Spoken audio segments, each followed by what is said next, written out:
Yo, what's up, people? It's your boy, I'm Chris the Don One, and I am back with another video. Rate, comment, subscribe. Don't forget to hit the notification bell so it'll let you know when my next video or live stream goes down. Sorry about the sun in the background, but anywho, we're gonna be talking about Kyrie Irving and what's going on between Kyrie Irving and the Boston Celtics organization. Now, a couple of weeks back, if you've been paying attention, particularly on ESPN.com, they talked about how Kyrie Irving did not like living in the Boston area community, and and basically he ghosts the Boston Celtics, not returning none of their phone calls, and the Boston Celtics have pretty much moved on from Kyrie Irving, and they probably found a replacement for Kyrie Irving, and they got several options at their disposal when it comes to, I mean, they're not totally without a point guard, and there's reports out there, there's speculation that Kemba Walker may be wearing the green, the Irish green of the Boston Celtics. And when you compare Kemba Walker numbers to Kyrie Irving numbers, there are some similarities. And I think Danny Ainge and the Celtics organization, they're moving on. When it comes to Kyrie Irving, when it comes to his future, it's up in the air, and it really all depends and hinges on whether or not Brooklyn, the Knicks, can land KD. And I already told you guys what I feel about where KD's going. You can go check out my other live streams for that. I'm not gonna make this video any longer than it's going to be. But Kyrie Irving. So Kyrie Irving, there's an article on ESPN. Jackie MacMullan is doing the article where basically she's giving us some detailed information about Kyrie Irving. And a lot of this information is going to be damaging to Kyrie Irving, particularly in free agency, and pretty much a lot of organizations in the NBA, when we talk about these franchises, they probably are aware of these issues, and that's why the only way they're going to sign Kyrie Irving if they can land KD, and the primary person that they're looking at is KD. There's a lot of organizations that were willing to wait a year just to have KD signed and sealed and delivered. But Jack MacMullan did an article where she's pretty much basically saying that there was moments when Kyrie Irving was a member of the Boston Celtics where they do these charity events where they get the players who sign autographed balls, and on 2 occasions Kyrie Irving chose not to.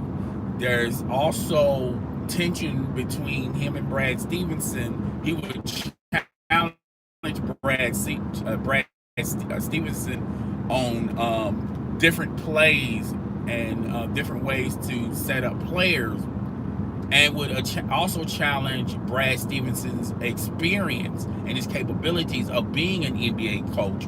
And that's where me and Kyrie Irving pretty much I disagree on how Kyrie Irving chose the path he chosen, because if you look at Brad Stevenson, he was damn near almost coach of the year last year, that team went to the playoffs with no Gordon Hayward, with no Kyrie Irving, and they were like a couple games away from representing the East in the finals, in the NBA Finals, and they met their match with the Cleveland Cavaliers with LeBron James, which that's not an indictment, or they should hang their heads down, because a lot of teams, particularly in the East, if you look at the Indiana Pacers, there was like 1 win away from dethroning the Cleveland Cavaliers and LeBron James, and they were unsuccessful of doing it.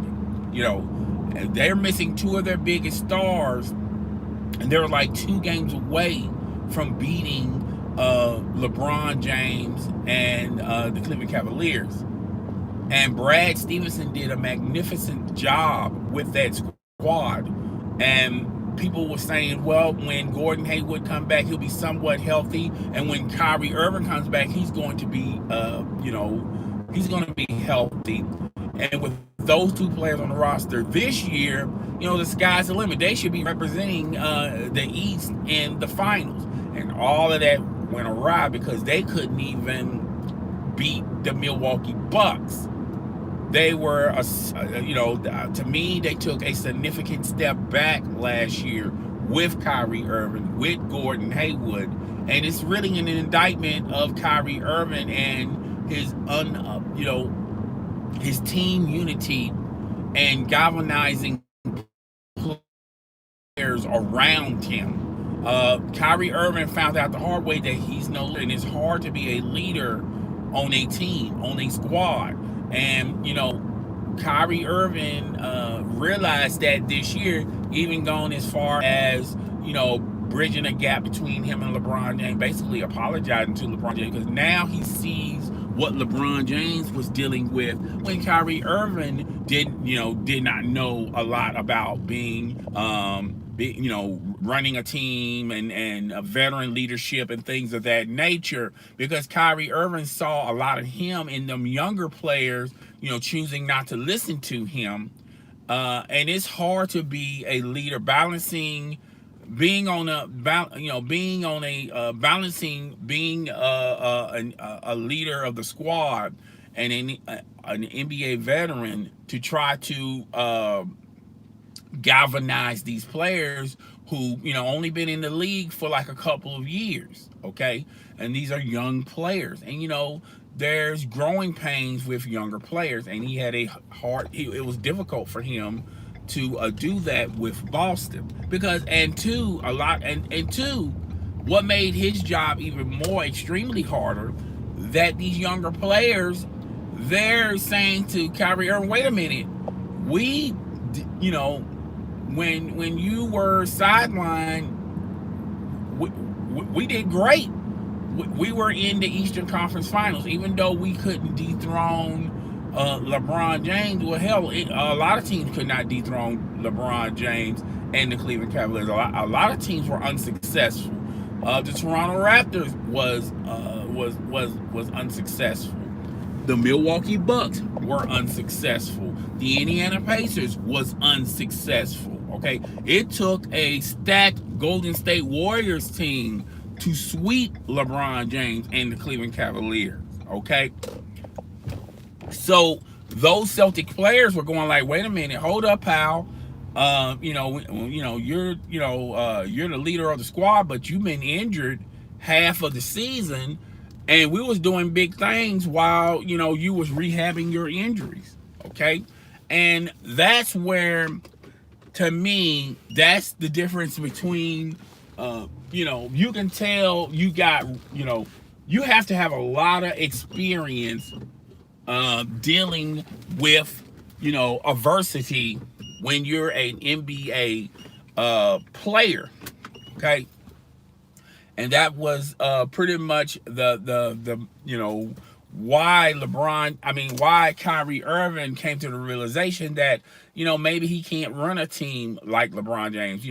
Being playing alongside LeBron James, he thought that was easy, and now he finally realizes that you got to put a lot of work in being the front runner and being the leader of a team, a leader of the squad. Is not as easy as what he thought it appeared to be to him, and that's why he patched things up with LeBron James, and that's why you hear these ridiculous rumors that he's a front runner for the Lakers to sign, and now there's a growing speculation that they're really focusing on Kawhi Leonard, and there's a real strong possibility and a chance of them getting Kawhi Leonard.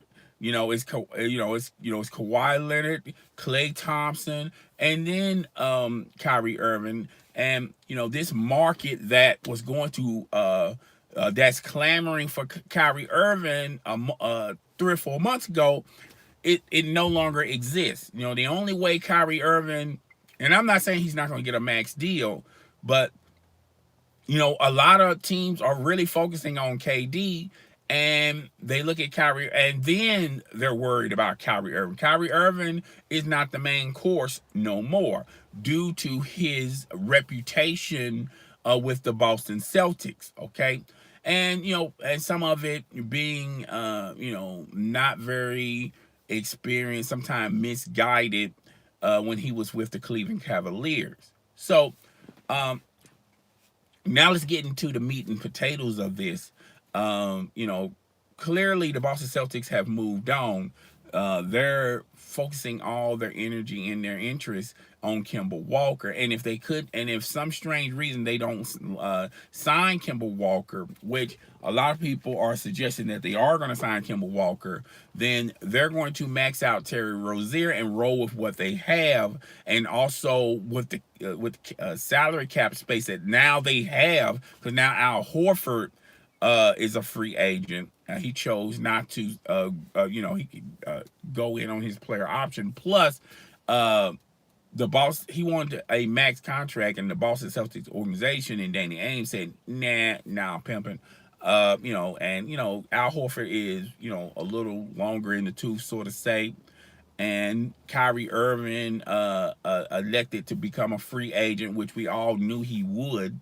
Okay, so with all that money freed up from Boston, now they can add some veteran quality players. Okay, and if they can't get Kemba Walker, and either way, signing Kemba Walker and getting some veteran players and veteran NBA players, the sky's the limit with the Boston Celtics, depending on who they pick up. And Danny Ainge is pretty good at that when it comes to getting the right players to fit their style and to fit their culture and their system.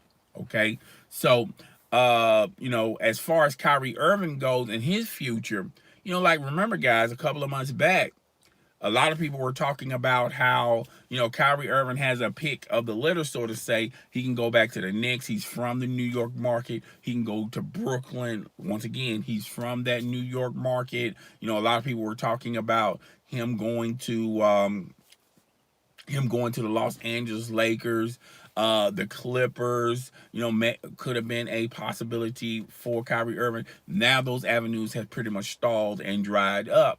Now you keep hearing places like Brooklyn. Brooklyn's going to probably be the team that's going to ultimately sign Kyrie Irving. But, what a lot of people are not unaware of, Brooklyn is more concerned of keeping their own, sort of say, D'Angelo Russell. They're going to give D'Angelo Russell a contract that he's probably not going to refuse, even though the Los Angeles Lakers have interest in D'Angelo Russell. And they had D'Angelo Russell when Magic was a GM, but Magic chose to trade him because, to me, to be perfectly honest, I felt like Magic uh, couldn't did not have patience with this player, and even though what he did was unacceptable, and I'm not going to go into the details of what he did when he was a member of the Los Angeles Lakers, and yes, it was unacceptable. And at the time, Byron Scott was the coach, and Byron Scott had the ear of Magic Johnson. And Byron Scott pretty much told him, like, this player is never going to grow up, and we're going to have a lot of, he's going to be a pain in our what.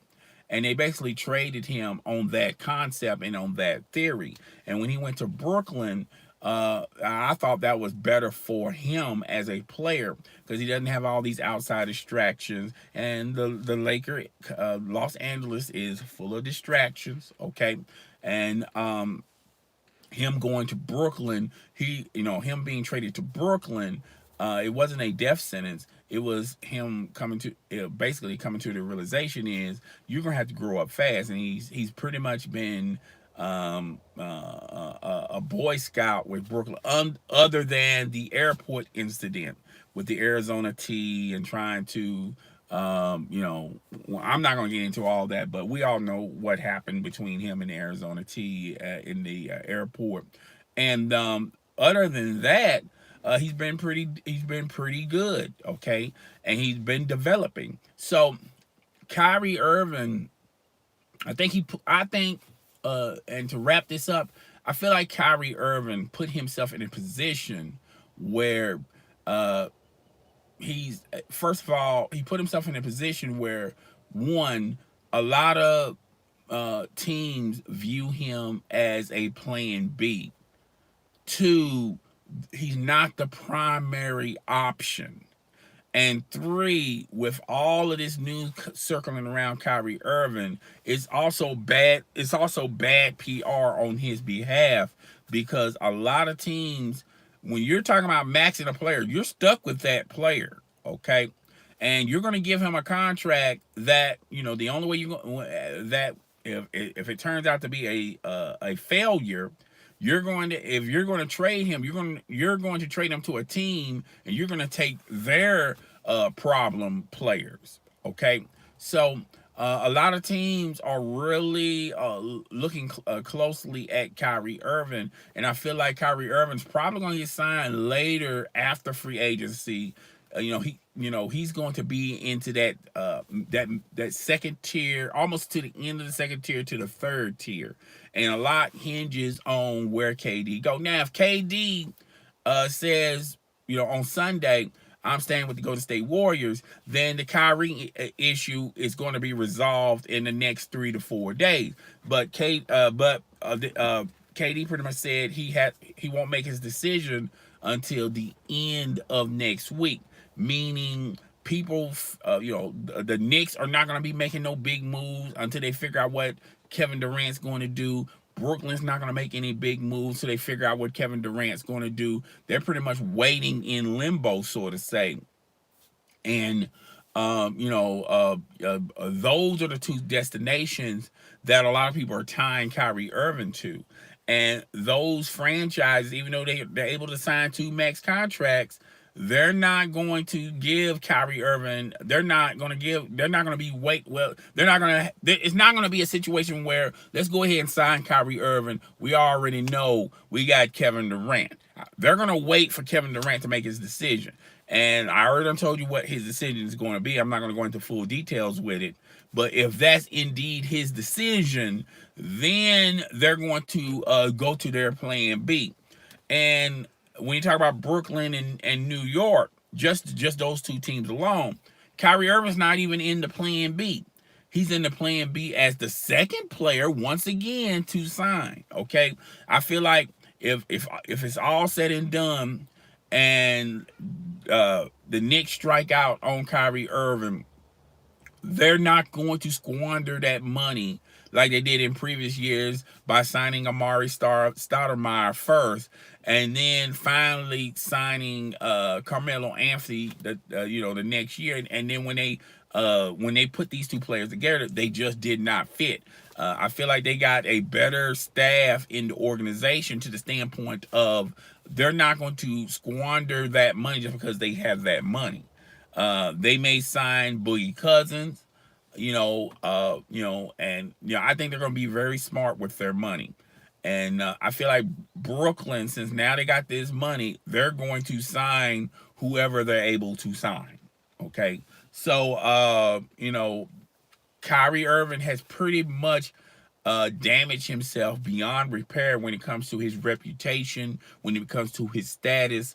A lot of teams don't even view him as a plan A, and the only way they view him as a plan A is when they pair him up with KD, or if they pair him up with Kawhi, or when they pair him up, maybe going back to LeBron James. He's that option. He's not the primary option. He's the secondary option. So, it's going to be a fun, exciting NBA free agency. Even though I told you guys the first day of free agency is going to be real boring because everybody's going to have their poker face on.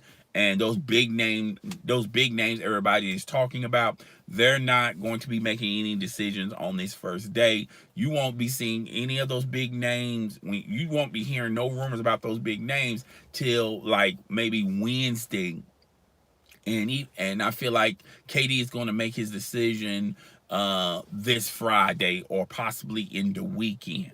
I feel like it's going to be a weekend type decision. And I already told you guys what I felt what KD is going to do. Well, I'm pretty much done talking about this, I kind of wanted to briefly tell you guys what's been transpiring with Kyrie Irving. And guys, tell me what you think. Rate, comment, subscribe. It's your boy. I'm Chris the Don One. I'll see you guys later. Deuces. I'll holler at you. You know how it is.